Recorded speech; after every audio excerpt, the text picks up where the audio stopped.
There's so many heartbreaking things about this crisis. And so in a way, this is like a marginal concern, like who gives a shit? But one of the things that does make me sad is like, I feel like comedy is going to be one of the hardest hit forms of entertainment and industries because the audience is such an integral part. Yeah, I mean, it's really sad because, a lot of comedy clubs throughout the country, we're probably struggling a little bit anyway. And I don't know if all of them will come back. And of course, you need people to have disposable income to even come to the show. And, purse strings might be a little tight for a bit. That's why, again, big fan of the universal basic income. Just have a little bit of disposable money. Do it for the comics. Otherwise. Yeah. If the alleviation of human misery was not enough, do it for the comedy club in Tucson. Yeah, do it so they can go to Bananas. Pass that fucking universal basic income.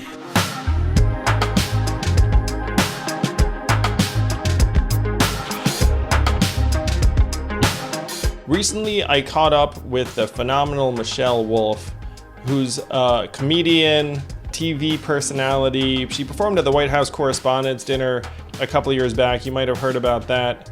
Michelle and I met on the trail. She actually performed with Dave Chappelle for the campaign in Iowa. So Michelle and I became friends, thrilled that she supported my campaign. And we caught up while she was actually staying with Dave Chappelle because she was visiting him when we all went into quarantine. Dave said, hey, Michelle, rather than have to travel public transportation, head back to New York City where you're from, why don't you stay with me?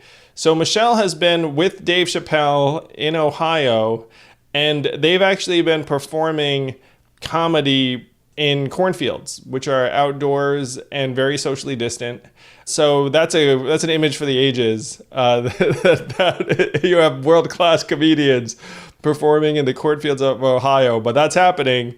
And this is my conversation with Michelle Wolf that was recorded a little bit ago, a little bit earlier during the COVID lockdown.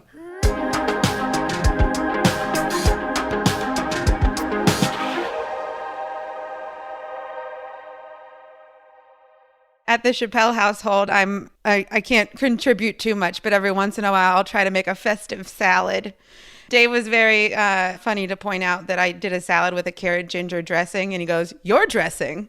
You should totally make branded Michelle Wolf dressing, carrot ginger. Yeah. Oh my gosh. Can we announce that right now? Yeah, the Michelle Wolf carrot ginger dressing. Even when you open the bottle, there's a loud screech. So you're at Dave's house because you were performing in the vicinity when we all got locked down. Is that right? Well, I was supposed to do this benefit for a school down here, and the benefit got canceled. But Dave's amazing wife, Elaine, was like, stay. I'd rather you be here than in New York. Well, I'm sure that where you are is at least a bit more pastoral and natural and refreshing than New York City, because I have friends in New York City right now, and the high point of their day is just yelling out the window at 7 p.m. for the healthcare workers. I mean, this is how bad of a person I am. I was joking around last night that I'm glad we don't live near a hospital, because just like 7 o'clock every day, we got to do it. I'm just banging pots out in the middle of the country. So someone can hear you. Yeah. Well, I think you've had such an incredible journey. I don't mean like, where you are right now, but just the fact that you worked at Bear Stearns and now you're this world-class comedian. Like, I thought, I was like, oh my gosh, like, what a transition that is. So what I was most curious about is, were you like a class clown, like entertainer, performer when you were in high school, or was it something that came to you a little bit later? I was always kind of like silly and weird, but I loved SNL, and I would like recreate the sketches in school, that Monday or whatever. But I was never really like, I don't know, I was really serious about school. I was nerdy, insufferably nerdy. And so it never even occurred to me that comedy was an option. Yeah, so when did you actually just get in front of a bunch of people and perform? Because to me, that first set of experiences must be the most difficult and raw and formative. Yeah, just to know, I started working at Bear Stearns in the summer of 2007. And great timing.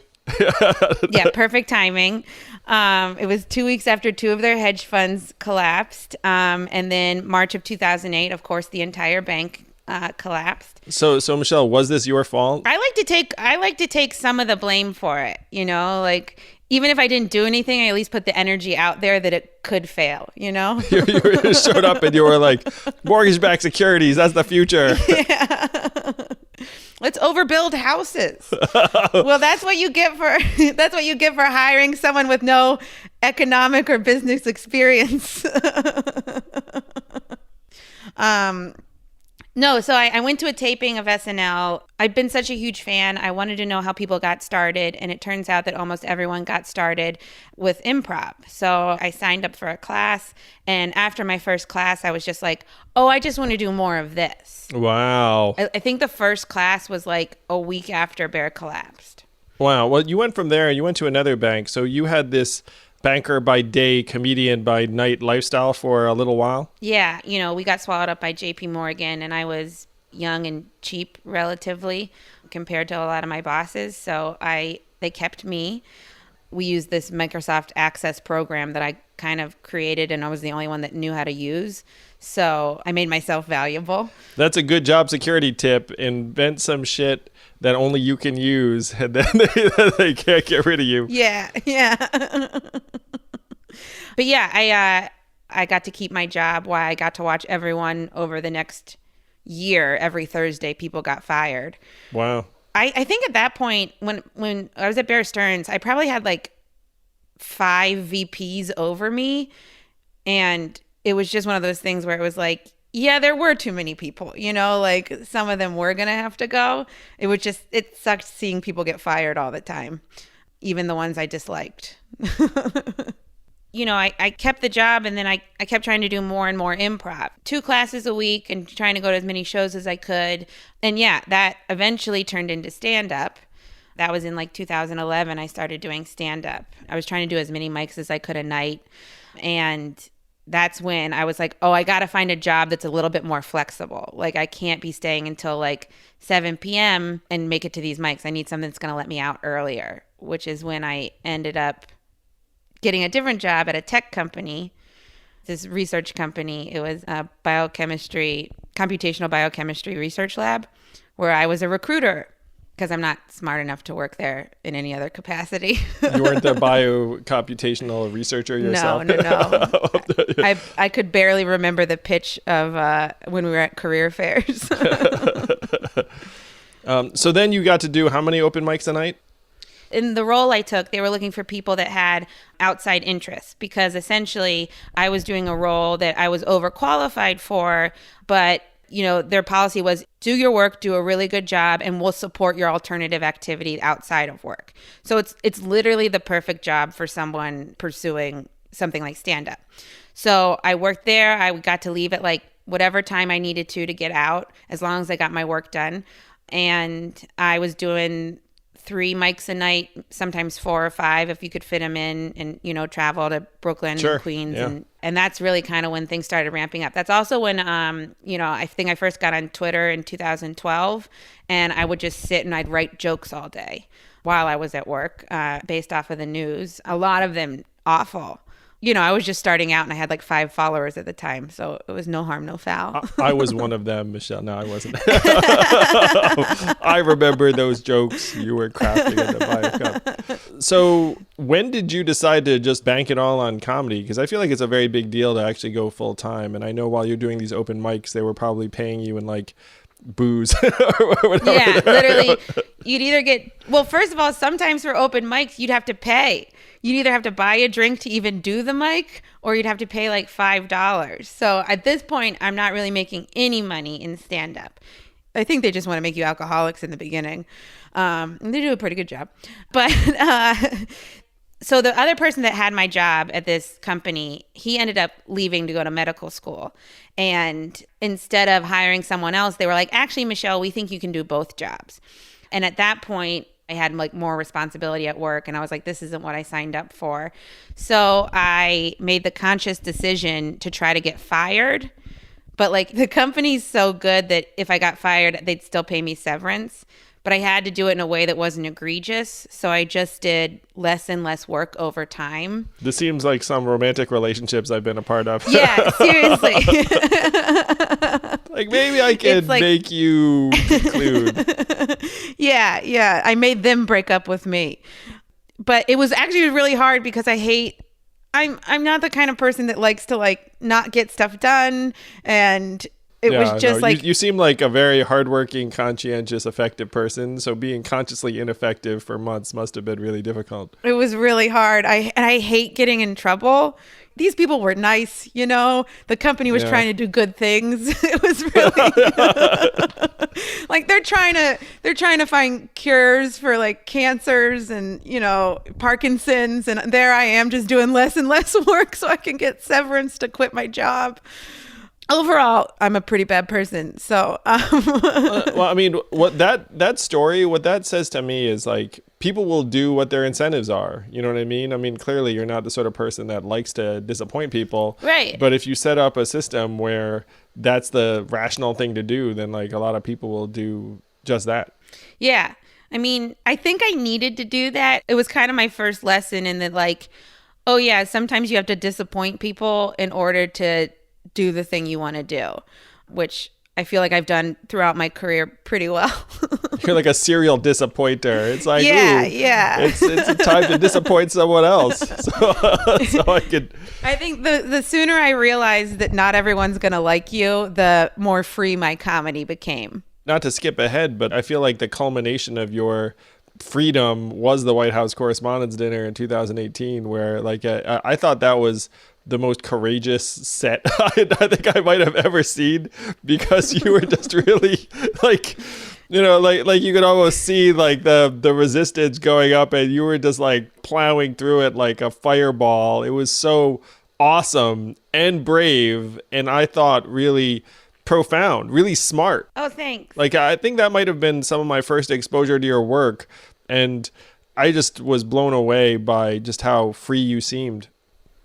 Thanks. Yeah, I mean, I knew as soon as I got the call to do the dinner, I knew exactly what I wanted to do. I just wasn't sure if I'd be able to execute it. Before I even said yes to it, I took a couple days to like try to write the type of jokes that I would want to write. Someday I'll put them out there in some fashion, but... You mean the ones that were left off the table? The ones that were left off the table were... Some of them were admittedly just bad jokes, but other ones were like...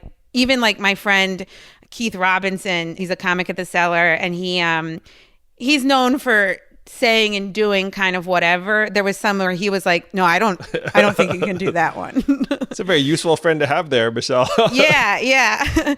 But right before I started the speech, my friend Mark Normand, who's also a comic and also a big Yang Gang fan. Oh, wow. Thank him for me. He texted me and he was like, remember, if they're cringing, you're doing well.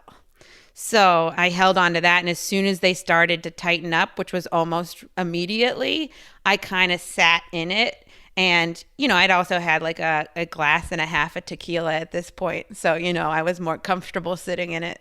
But normally, if an audience had been that cringy, of course, any other comedy show, I would have been scrambling to change. But I was really having a lot of fun witnessing their discomfort. Well, that's one reason why I thought it was so awesome. And Mark's advice is so on point, because you've been in front of, at this point, hundreds, thousands of crowds. And ordinarily, as soon as something's starting to go south, you course correct. Like, I did the same thing on the trail, where if I felt I was going down like a road where like, oh, people aren't really feeling that one. Yeah. Any political speech is so close to what comedy's like too, like feeding off the crowd and gauging their reactions. And Dave's like annoyingly good at both. Like serious, engaging speeches. I'm convinced that a comedian should run for high office, like president. Like, I think Dave should run for president. I think that would be really fun and awesome and effective, because I agree with you. The parallels are uncanny. Yeah. I mean, I think he'd be perfect for it, because the stuff he doesn't know, he'd be the kind of guy that would hire people and put people in his cabinets and stuff that do know what they're talking about. But he would be, I mean, him as a mouthpiece is like, he's going to tell you the truth. He's going to put things in a logical way. And he's also, I tell him all the time, it's like, like we'll be at some occasion and he'll pick up the microphone to give a speech. And I'm like, how do you always know how to say exactly the thing that should be said? It's annoying. Dave's probably gonna hate us for like being like Dave for president. I mean, I think that did they make like a movie about this? Like, but I totally agree with. How about you do it first and fix a bunch of stuff, and then Dave can come in and have some fun. Well, one reason why I think someone who's like a straight up truth teller would be great is because so much of our mishandling of these issues is that they bury common sense in jargon. Like, I feel like Bear Stearns was an example where you had 10 layers of bureaucracy being like, oh, this is way too complicated for you to ever understand, Joe Q Public or, you know, Jane Regulator or whatever it is. It's like, oh, no, don't worry, it's over your head. Meanwhile, they're just doing horseshit and just like covering it up and being like, we're going to call this one, you know, mortgage-backed securities. We're going to call this one collateralized debt obligation. You know, it's like whatever it is.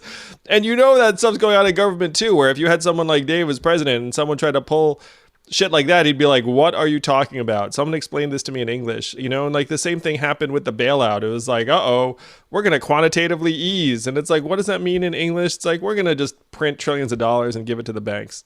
I mean, I think you actually do a really good job at this too, but it's really like, sometimes you just need the logical explanation of what's going on. It might not be what you want to hear, but that doesn't mean it's not going on. I agree. I think that was one of my learnings in politics, where it felt like a lot of the politicians were just waging wars of keywords and symbols and gestures. And I was like, I think we should give everyone $1,000 a month. I think we should, you know, like measure economy by how you're doing and what I'm doing and not how fucking Amazon's doing or whatever, like whatever the move is. And it felt like I was talking a different language than any of the other people in the race. Yeah, I mean, they're all buzzwords. They're all not formulaic, crowd tested. What's that word? Focus grouped. Yeah, focus grouped. Yeah. The quarantine has my brain working at like 2%. What is it normally at 10%? But so now it's less. It's less. But yeah, I mean, like, there was really a refreshing part of you is that you didn't sound focus grouped. You were like, no, these are my plans and my strategies, and this is what it is. Well, thank you.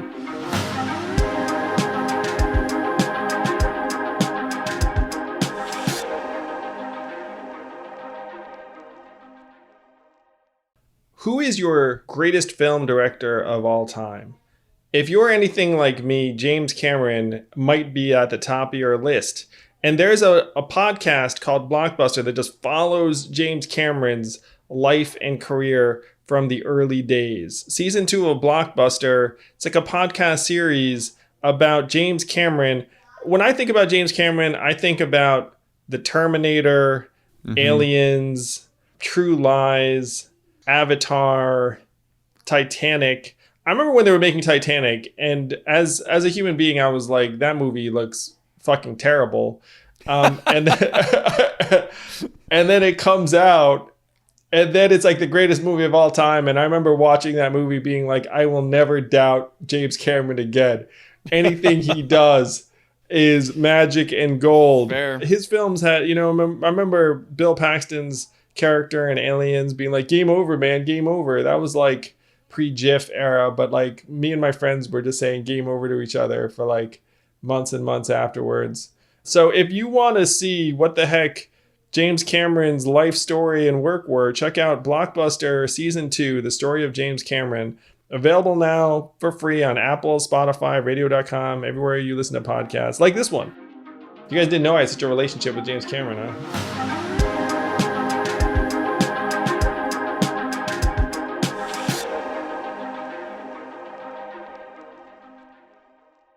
To rewind back to this, you know, you getting gently eased out of this job and like trying to break in and spending full time in comedy, I felt like that must have been this enormous step. Were your parents or family freaking out at this point because you'd been like the excellent student, gotten these cool sounding jobs in New York at like these firms that they've heard of? Yeah, I mean, well, so when I ended up leaving, I had enough saved up, and with the severance that I was getting, I had enough saved up to not work for a year.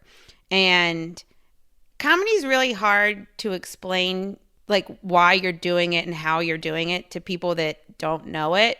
Like saying that like, no, but I'm working really hard. I'm going to like a bunch of mics a night. And they're like, yeah, but are you making money? Are you doing shows? And it's like, well, not yet, but I'm getting there. And it has to become your life, you know, like you have to kind of live, or at least I did. I had to like live and breathe it and be doing it as much as I possibly could. And I think that's the hardest part to explain to family and friends, because they're like, well, you can't make time for me. And I'm like, right now, no, I can't. I have to go after this with all I have. I only have a year. And it's just hard to explain why you don't have time for people. I have no time for you. There are 50 drunken idiots awaiting my wisdom. Yeah, at some bar that's like a 10-minute walk from the subway in Brooklyn, you know? Like, imagine being second tier to that. So what was that year like? And what was it like at the end of the year that you had hit a particular point where you felt like it was going to progress and take off? I mean, I was terrified, and I think I needed to be terrified because I didn't have any net to fall back on, you know? Like, if I didn't work, I was going to have to find another job, and, you know, I think that kind of would have been the end of the dream. I started submitting packets for shows. You know, I did a packet for Colbert, the Colbert Report, which was like one of my favorite shows back then. And I, towards the end of that year, did a packet for Late Night with Seth Meyers. But that show, didn't even exist yet. It was when it was first being created. I got fired in January of 2013, and I got hired at Late Night with Seth in January of 2014, almost exactly a year later. That's a big deal. So they hired you as a writer or performer?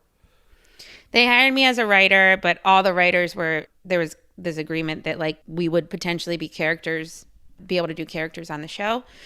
And yeah, I mean, it was huge. I still remember, I thought I bombed the interview because the interview was only about 10 minutes long. From what I knew from being a recruiter, you did well if you stayed the whole day. So 10 minutes, I was like, well, I didn't get it. This is terrible. I was so sad. And then I just got a call and they hired me, and I was like, I couldn't believe it.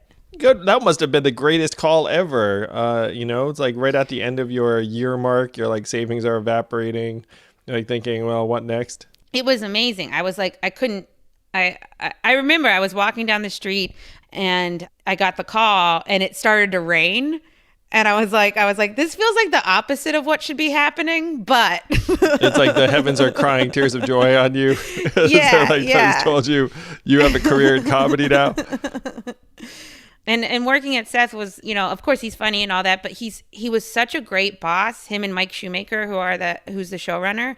And they really just like nurtured all of us as writers and performers. Like you could suggest anything, you know, like you could try anything out. They wanted you to suggest the craziest thing you could. And if they didn't like it, they'd just say no. But like there was no fault in being, you know, suggesting something terrible. And Seth could probably be the first one to tell you that before every good joke I wrote, there was probably 10 really bad ones. But, you know, they had to get out before I have the theory that your jokes are like stacked up into your throat, like they're just stacked up. So you have to get the bad ones out before you can get the good ones. Get rid of all the shitty ones. And then, it's like trying to get a Pringle in the middle of the can. It's like the one golden Pringle in the can. Yeah. One per container. So you're in your mid-20s at this period, it sounds like. What was the ratio of men to women at all these like mics you were going to? That was, I mean, there was probably like, of the mics, a lot of times there'd be like 30 people there and maybe 5 of us were women. And it sounds bad, what I'm about to say. So let me preface it that I know it sounds bad. But it's kind of one of my arguments when people say like comedy should be 50-50. It's like, I don't disagree with that, but the numbers aren't there. You know, like when I was at Mike's, it was 5 women to maybe 30 men. And so if that's who's coming up, you're not even going to have a pool of 50-50 to choose from. And it's a lot of this with like women in workplaces in general. Like you have to be fostering them at a younger level. And then over time, there will be a bigger pool to choose from. And then you can get closer to a 50-50 ratio. because when I worked at the tech company, it was the same thing. We were constantly looking for women all the time. I personally wasn't too sad that we never hired that many because it meant I had my own bathroom. You were like, this woman has some stuff going for her, but I don't know. She looks like a frequent bathroom goer. Yeah. There were so few of us women working there that we each kind of claimed our own bathroom. But, we also just we couldn't get a lot of women to apply. And what we should be focusing on rather than having 50-50 right now is making sure we're letting it be a space where women can be involved so that they can train, they can learn, and then they can get good at it, and then they'll be undeniable. I'm going to just guess or suppose that, so these 5 or 6 women that show up and then they're like the 25 to 30 guys, I'm just going to guess that things were more difficult for the 5 or 6 women that were there in like ways minor and stupid and then more important ways. Is that right? I'm not sure. I mean, I don't know if it was just the class of comics that I was around, but a lot of these guys became my good friends and are still some of my best friends. And they were always just supportive of me, at every mic that I went to. And I know that the situation isn't necessarily the same for all women. And I think it's actually changed a little bit for the worse. But it was always funny's funny, not funny's not funny. And everyone there was, if you did a good joke, it was a good joke. It didn't matter if you were a man or a woman. And then any men that were she's a girl, the actual guys who are actually good, who are still the working comics today, would be like, shut up, dude. You're not funny. She can do it. You can't. They'd come to your defense. So maybe I just got lucky that the guys around me were kind of good people. I mean, some of them aren't necessarily good people, but they're at least, they were fair. It was a meritocracy. Well, they'd recognize a good joke, regardless of the source. Yeah. Well, I mean, that's somewhat encouraging. I'm sorry. It sounds like it might have gotten worse since then, though. And one of the things I love about comedy, and it makes me very sad what's happening now with this coronavirus crisis, is that no matter how good or successful you are, famous, or, in your case, you have a Netflix special and you have a TV show and everything, but everyone still just goes to the clubs to do the work and get that feedback and get that experience. There's no escaping it. Yeah. You could be anyone at any success level, and it's well, I just got to go to the clubs and work it out. No matter how good you get, I feel like every once in a while you'll get a gut punch that just reminds you, yeah, don't slip. You got to keep working at this. The audience is, generally, even if you're really famous, they'll give you a little bit of a grace period. But after a while, they'll be like, okay, where are the jokes? Where are the jokes? And they kind of keep you on your toes and keep you honest and honestly help you get better. Or in your case, too, I can relate to aspects of this. You might have told a joke 100 times, but then you'll still tell it a different time, the 105th or the 200th time, just because you're well, I got to try something out with this thing. And then sometimes the experiment doesn't work. Yeah, totally. Anytime you see a joke at a club, you don't know where that comic is with that joke. It still could be in the oven. Yeah. They still baking that shit. And the harder the difficulty, the more times you might have to say it to get it right. There's jokes that I think comics say hundreds of times before they're like, that's the funny part. But all those hundreds of times before, they might have been terrible. It might have been a terrible joke with an offensive punchline. And it's all right, I know, I was just trying it. I don't know, sorry. So instead of I would like comedy audiences when they watch it at a club, instead of thinking, oh, that's offensive, it's oh, I just won't laugh so they know that way didn't work. Yeah, I'm going to give them my focus group thumbs down so they can try and a workshop or abandon. So do you have jokes that you're just really attached to even though they're not working and you're I'm just going to keep on telling this until I could figure it out? It's some project where you're resisting giving it up? Yeah. Well, there's some jokes like that, but you have to know at some point it might be the way you're saying it, you might be missing a line that's kind of a logic line that you need, or you just might not be in the point in your career where that joke works. So much of comedy is like being someone that they like trust with that sort of information. That's interesting. So sometimes you might just have to put a joke on a back burner and come back to it later just because you weren't ready to tell it. Wow. So even now, you're just going back to your now at this point vast compendium of jokes that you abandoned for whatever reason. You're like, oh, some of these I can now revive because I'm cooler now. Yeah, I mean, essentially, like, after every time I tape a special, I always look back at the jokes that I like couldn't get to work to be like, all right, let me see if I can try this one again. And sometimes they end up working, and other times they still fail miserably, and I'm like, all right, back on the shelf.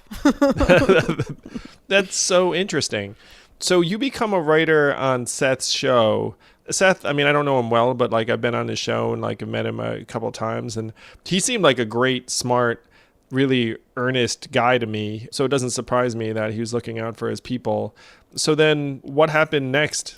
So when I first started with Seth, I remember we were taping a promo for the show, and in between takes, he was talking to me and he goes, so you still doing stand-up? And I was like, yeah, but once the show actually gets into production, I'll cut back a little. And he goes, oh, please don't. I don't want you to. If you can handle both, do both. I don't want you to stop doing stand-up just because you're working here. And so I did. I kept doing stand-up. I would do stand-up every night. I'd work at the show every day. And then at that point, I'm not doing mics anymore. I'm doing shows, but I do shows every night. I got passed at the Comedy Cellar, and then I started working there every night. And just being there and doing sets there made me an exponentially better comic, just because the people you're around, the crowds, because the Comedy Cellar is a sophisticated comedy crowd for the most part. I mean, not all the time, but for the most part. And they expect like a certain level of skill. So like you really kind of have to step up your game. And I definitely credit the Cellar for making me a much better comic. And also Esty, the woman who has been booking the Cellar forever, she has given me a million opportunities. And, you know, like Chris Rock would be there and she'd go, Chris, go down and watch Michelle. She's really funny. And Trevor came. That's the first time Trevor Noah saw me. She was like, go watch Michelle. She's funny. Like, so she was really kind of always a cheerleader for me. But so I was doing more and more stand-up at Seth while I was working at Seth. And eventually I'd been at Seth for almost 2 years, and Trevor had approached me. Trevor worked at The Daily Show at this point, hosts. He's the host of The Daily Show. Yes, I've heard of Trevor. He worked there. He worked his way up. I'm kidding. So he's the host of The Daily Show at this point, and he approached me and was like, I'd really love if you could come work on my show and also be an on-air contributor. And, you know, after some discussions with him, I was like, I do think that would be a good move. It would get me on screen a lot more. It'd be a little bit of a different writing skill. You know, writing jokes for Seth is very different than writing jokes for Trevor. It's not often you can write, Seth could tell a joke that a half black man from South Africa could. Kind of different points of view, which helped me as a writer too. And that was fun to be able to like stretch a different part of my brain. But yeah, I went over and I started working at The Daily Show. And yeah. So you said something that I think is really interesting. You said, hey, I went from mics to shows. Mm-hmm. Like at what point does a comedian get like a slot on the billing? I'm sure after you're like, hey, like now from Late Night with Seth Meyers, and they were like, yeah. Ching, but so you're never gonna get more work than from other comics. Other comics are like, they're the ones who recommend you for things. They'll put you on your shows, and then that's how it starts happening first. Comics they'll be like, hey, I run a show at this bar. Can you do a set on it? And you do that, you do well at the show, other comics see you, other comics put you on their show. There's a couple like comedy bookers that kind of work this circuits of shows throughout the city, and they'll see you at shows, they'll start booking you on these bigger shows, and it's kind of just like it's a waterfall effect after a while, but it is really just word of mouth and showing up and like killing. I mean, you have to like continually, you know, like when no one knows who you are, you really have to kill. At least for me, I really thought that I had to like try to knock it out of the park every time. So who are some of the comedians that then reached out to you and were like, hey, I really like you. I think you're funny. Like, you should join me on the show. You know, there was a lot of people that were just running a lot of bar shows at that time. Joe List would put me on his shows. Again, Mark Norman would put me on his shows. This guy, Jared Logan, who is actually out in LA now. Dan Soder would recommend me to anyone who would listen. Let's see, who else? There's this one booker at the time, Jeremy Levenbach. No, that's cool. I mean, you still remember them. I mean, I'm sure you'd feel really great about them. Yeah. Yeah, and a lot of them are comics who are still working, and we, all those guys, they're amazingly funny and good dudes, and you kind of grow up with them, and it's like it's a weird family, but like I definitely miss being on stage right now, but honestly, like just hanging out with the comics I miss that a lot too. I mean, luckily I have Dave, but like hanging out with comics and just like talking, and because they really becomes this family. Sure. I mean, you're around them like a ton. I would say brotherhood, but I don't want people to think it's sexist. It's not sexist. It's just like it's a family. We definitely need a term for like fraternity across genders. It's like brotherhood, sisterhood, like smashed together. Yeah, exactly. Like every word I was thinking of, people are going to be like, see, it is a boys club. And I'm like, no, it's not a boys club. It's just, it's like a sorority.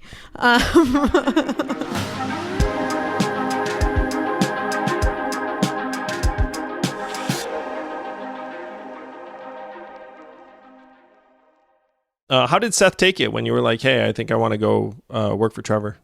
When I told Seth, I actually cried a little bit because I loved being there, and he had given me so many opportunities, and he was like, you have to go. You have to. It's the next best step for you. I'm so proud of you. I'm so happy for you. I'll miss you a lot, but you have to go. So he was awesome. Yeah, sounds awesome. Again, hands down the best. Yeah.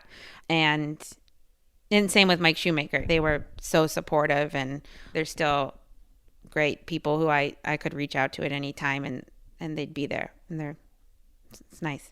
The thing that I think the thing that sometimes gets misconstrued is that a lot of the guys out there are trying to help women.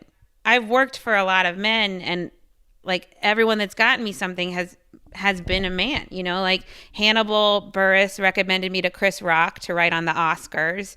Chris is the first guy who introduced me to Dave. Neil Brennan offered to direct this Snapchat show I did a long time ago. It's really hard for me to say that it's a boys club when it's yeah, I just named a lot of dudes, but they were all so helpful and pivotal in my career. They've all shouted my name to anyone who would hear it. I don't like that. That's not the, that part of the story doesn't get told. Oh, that's a beautiful part of the story, and you're telling it right now. And certainly, I think a lot of people appreciate it. I know at least a couple of those people, and they seem like that kind of human being. It's like if they see someone who's talented and up and coming, and they can help, they'll help. Yeah, yeah, and I know not everyone's good, but I've had great experiences with them. And a lot of people are like, is it hard to be a woman in comedy? And I'm like, well, first of all, this is all I've ever been in comedy, so I don't know how it's different. You didn't have that second control group of being like, and now here's Sam Wolf dressed in drag doing the same stuff, in a deep voice, like the Mulan of comedy. Yeah. But yeah, I mean, so, and also, I've only been doing stand-up. This is now my 9th year, and I've had 2 specials, several web series, an unsuccessful television show, so I can't say it's been harder for me. Obviously, everyone has different experiences, but I can't say it's been hard to be a woman in comedy on my end. Well, you've been very, very successful, and you're immensely talented, and brave. I mean, I've seen your work and loved it before we had a chance to meet in person. I mean, one of the things, there's so many heartbreaking things about this crisis. I mean, people are dying, people are losing their jobs, our entire country is being shaken to its core. And so in a way, this is a marginal concern, who gives a shit? But one of the things that does make me sad is I feel like comedy is going to be one of the hardest hit forms of entertainment and industries because the audience is such an integral part. And you're at a point now where, you can broadcast stuff or put jokes out there, and you've got a big platform. But it makes me really sad thinking about the next generation of comics that are trying to do what you did, go to the open mics and everything else. Because when is the New York comedy scene going to look anything like it used to look? Like, what does that time frame look like? No one knows, but it's certainly not going to be today, tomorrow, next month, maybe not even next year. Yeah, I mean, it's really sad because, a lot of comedy clubs throughout the country, we're probably struggling a little bit anyway, and I don't know if all of them will come back, so there's going to be less clubs to perform at, which means it's going to be more competitive to get weekends at clubs, and that's going to mean less and less people get to kind of go on the road and work out an hour and try new things in front of different audiences. And of course, you need people to have disposable income to even come to the show. And, purse strings might be a little tight for a bit. That's why, again, big fan of the universal basic income. Just have a little bit of disposable money. Do it for the comics. Otherwise. Yeah. If the alleviation of human misery was not enough, do it for the comedy club in Tucson. Yeah, do it so they can go to Bananas. Pass that fucking universal basic income. But yeah, and I agree with you. It is sad. Like, I mean, there's definitely been times in history where there's been bad things that happen where you see one of the things that drops off is art. Yes. Because it's hard to do if there's no money or free time and that is very sad. I mean, there's certainly going to be a lot of podcasts. I heard there's been a real run on podcast mics, but it's like a very different thing than someone going through the crucible you went through, because how many freaking sets did you do in person while you were figuring it out? It must have been thousands. Yeah, I mean, there's nothing that replaces going on the road as a comic, doing those weekends at small cities throughout the country, just kind of running it into the ground and throwing stuff at the wall. You really gotta I'm using so many turns of phrase, but there's nothing that replaces that. And as a comic, you have to go on the road. You have to be able to have those opportunities to get better, and there's no replacing that. Well, I know you're right, because the same thing happened to me on the trail running for president. And when I started out, there would be this small group of people. It would be there because they were just curious and no one really was paying much attention. It was almost the equivalent of open mics. My open mic was I showed up to New Hampshire in a Subaru at this coffee shop, and there was a grand total of one person there. And I was like, "Hey, you're here to see Andrew Yang, candidate for president?" And they were like, "I guess I am." I was like, "Fantastic." So those were the lumps I took, but you really evolve as a result. There is no way that I could have done what I did down the stretch when it's hey, here's an arena full of thousands of people who are not there to see you. They're there to see Bernie, but whatever.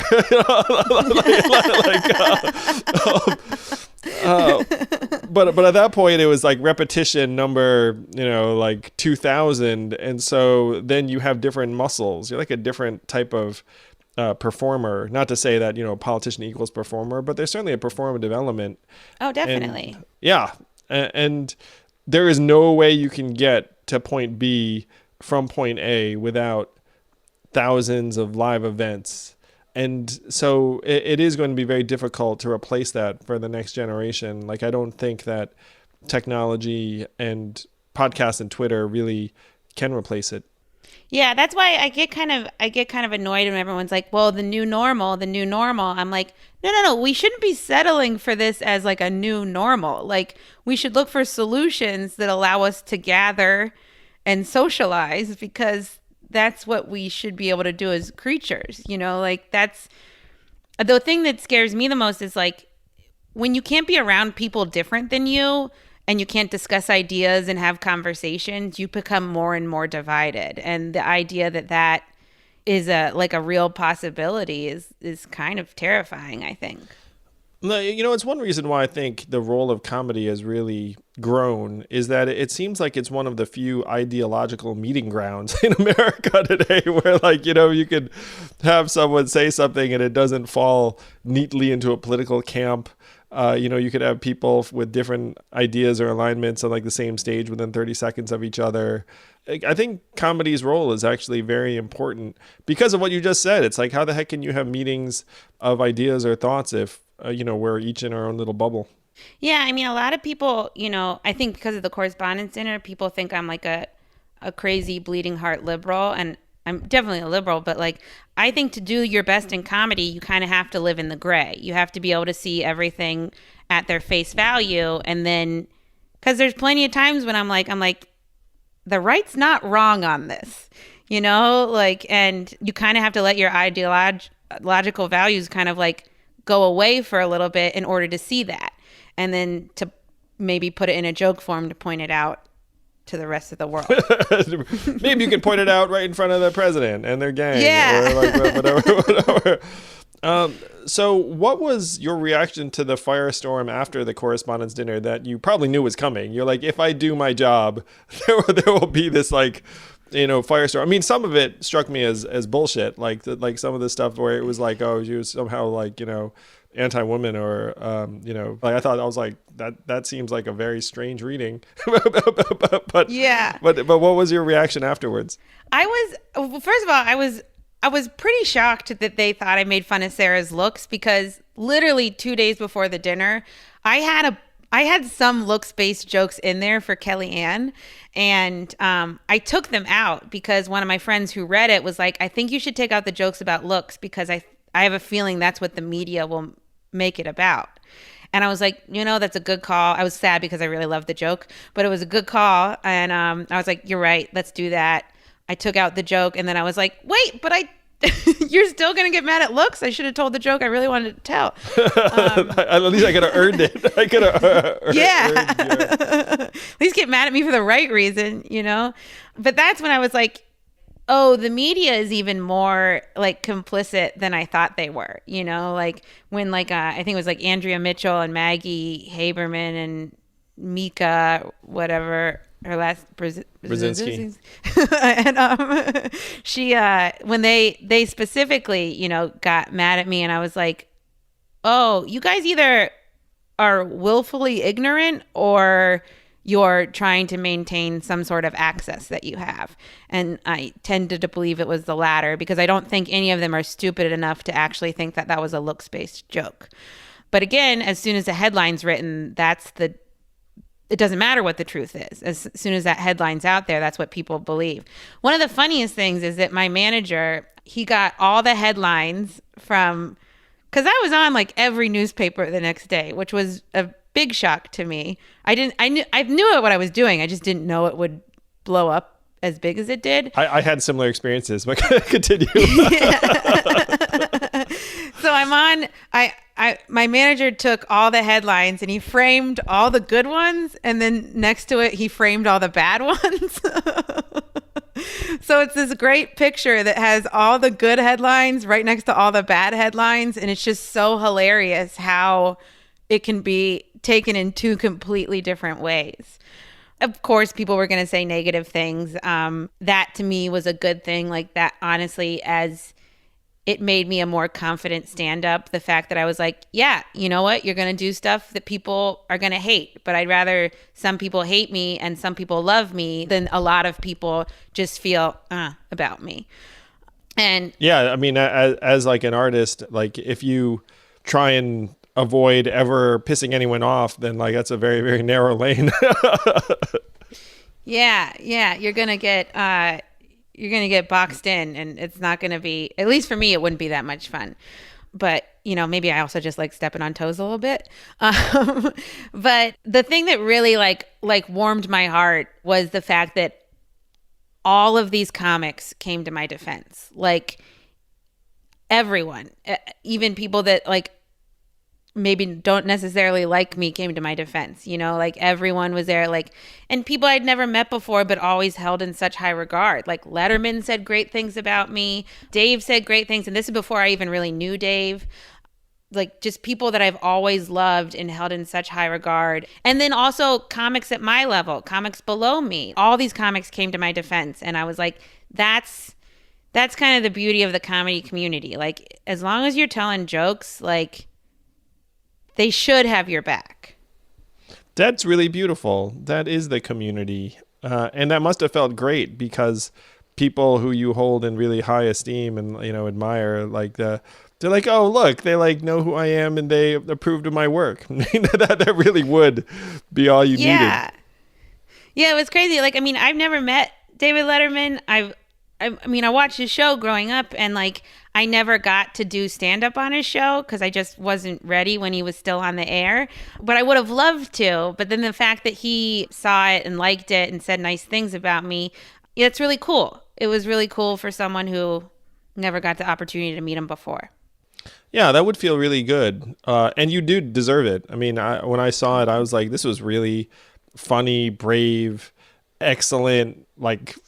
And as someone who's been in environments where you kind of know which way the crowd's going, I just admired your fortitude, your just guts. It was so awesome. Oh, thanks. Yeah, I had a great time. yeah. Plus the tequila helped too. Yeah. So what do you have next? Because I know someone like you is always working, always creating. What are you working on that we can look forward to? I have a new special that I'm ready to tape almost as soon as we get out of this.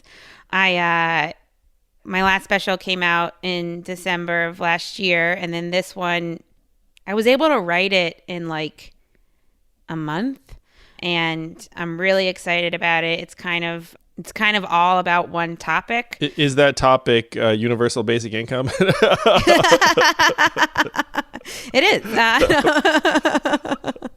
I use all your talking points. But did you notice that everyone kind of stole, not stole, but took all your ideas after you got out of the race and kind of peppered them into their own? I did see some of that, and I just took it as flattery, where it's yeah. I think I said at one point, it's I'm either going to win or the other candidates are going to sound like me by the end. And so the fact that the idea is stuck, made me happy and proud because, I just wanted to see the solutions get across the finish line and if other people are talking about them. And, I don't know if you got your stimulus, but millions of Americans, you probably made way too much, but I didn't even apply. but millions of Americans got this check in the mail and, I have a feeling that this is here to stay. So certainly would never wish this crisis. But I did notice that it seems like a lot of the campaign's ideas have borne fruit. And I'm grateful to everyone who supported the campaign, including you and Dave, obviously, and others, because I feel like we did our country a great service. We advanced really big, important ideas right in the nick of time. Yeah, you really, it was very forward thinking.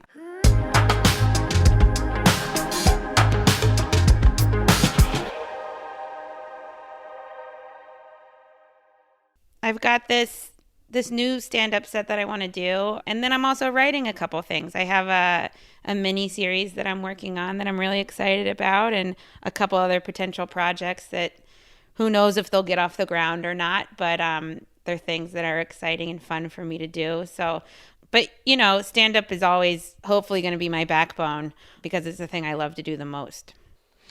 No, one of the things we have to make sure happens is that stand-up continues to exist and comes back. And I'm just imagining what it would take.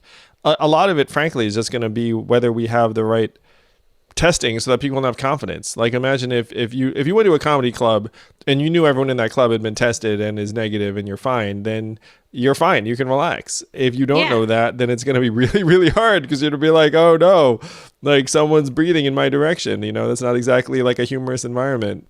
Yeah, especially the tables are close together, you might be sitting with someone you don't know and, you're laughing. So stuff's potentially coming out of your mouth, it's a petri dish for sharing a airborne disease like that.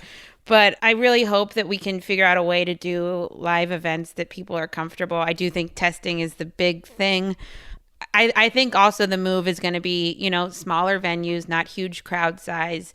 I don't think we're going to see arena shows for quite a bit longer than we'll see smaller venue shows. But that's totally fine with me because I'd rather play a club than a big space any day.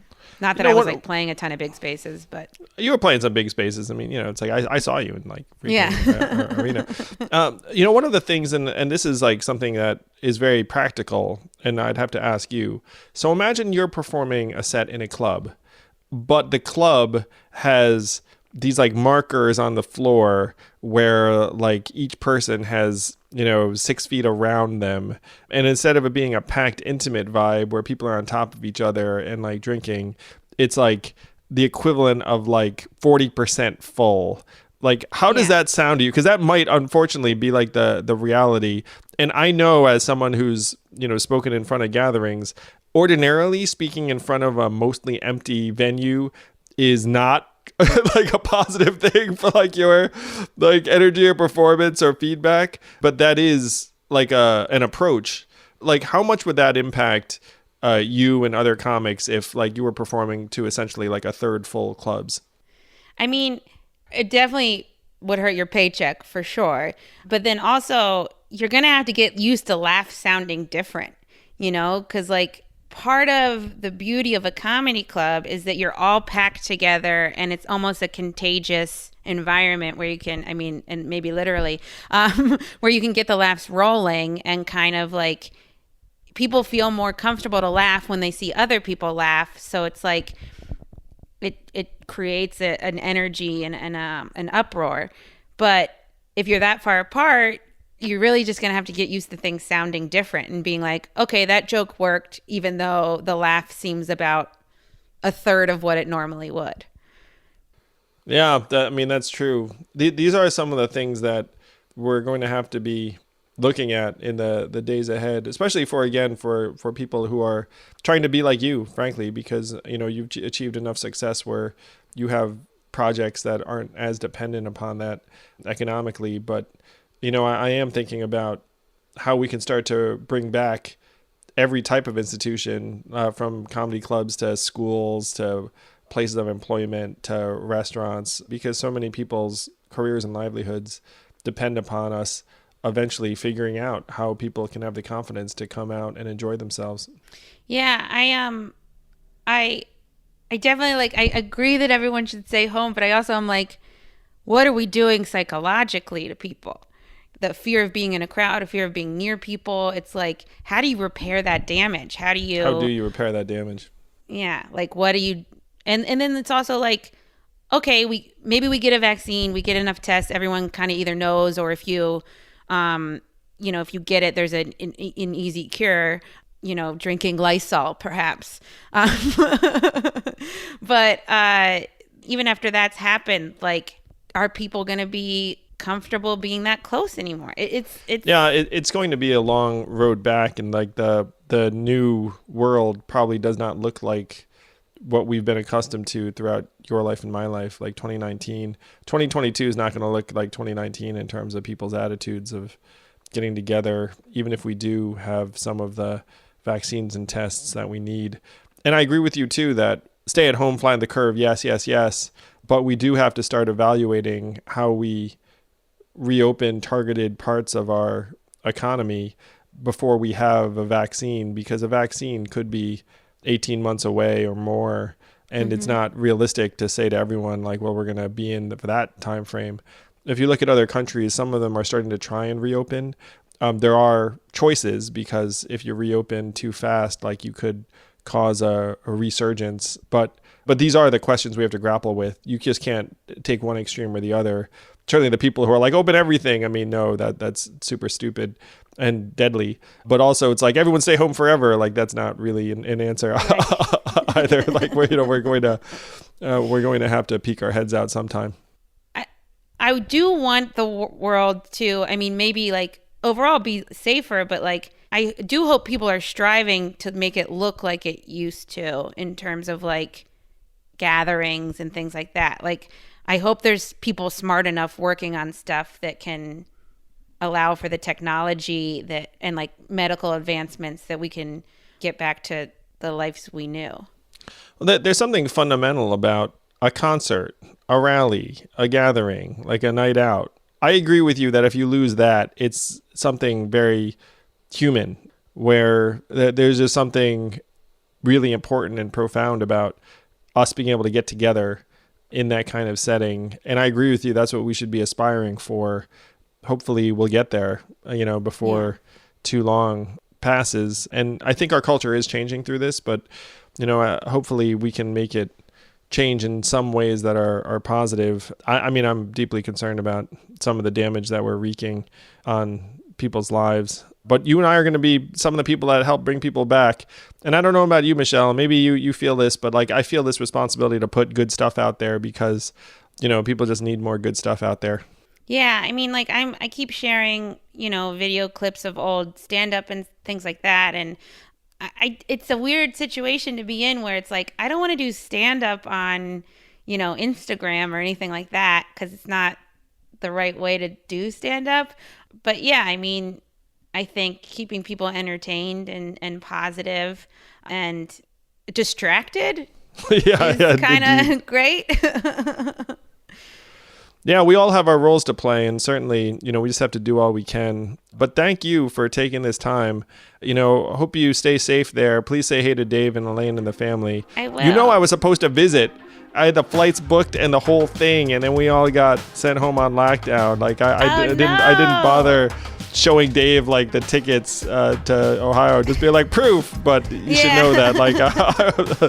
Though I guess it's the case that if I was able to go there, you probably would not have been there. So it's not like I would have been visiting you anyway. Yeah, we probably would have been. But you might have gotten to stay in this beautiful guest cottage.